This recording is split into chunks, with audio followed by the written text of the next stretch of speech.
নবীনগরে সুশান্ত নামের এক যুবককে খুন করল দুর্বৃত্তরা। বাবা মায়ের ভাষ্য, বাড়ি থেকে ডেকে নিয়ে খুন করা হয়েছে সুশান্তকে। নবীনগর উপজেলা প্রতিনিধি জহিরুল ইসলামের প্রতিবেদনে দেখুন বিস্তারিত। ব্রাহ্মণবাড়িয়ার নবীনগর উপজেলার শ্যামগ্রাম ইউনিয়নের নাসিরাবাদ গ্রামে সুশান্ত সরকার নামের এক যুবক খুন হয়েছেন। পরিবারের অভিযোগ, গ্রামের আশিক নামের এক ছেলে রবিবার রাতে সুশান্তকে ঘর থেকে ডেকে নিয়ে যাওয়ার পর আজ সোমবার সকালে গ্রামের পাশে থাকা মেঘনা নদীর পাড়ে সুশান্তের মরদেহ পড়ে থাকতে দেখা যায়।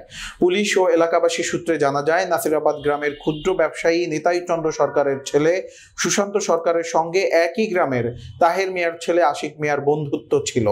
ঘটনার দিন রবিবার রাতে আশিক তার দলবল সহ সুশান্তের বাড়িতে আসে। এরপর আশিক সুশান্তকে ঘর থেকে ডেকে নিয়ে চলে যায়।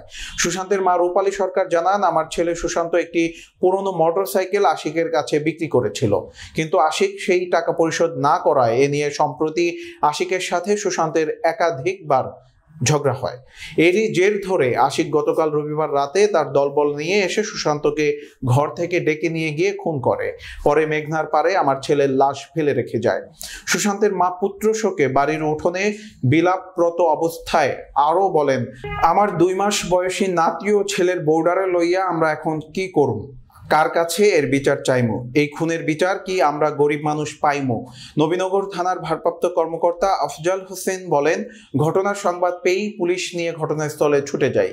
এ বিষয়ে অপরাধীদের বিরুদ্ধে কঠোর আইনগত ব্যবস্থা নেওয়া হবে।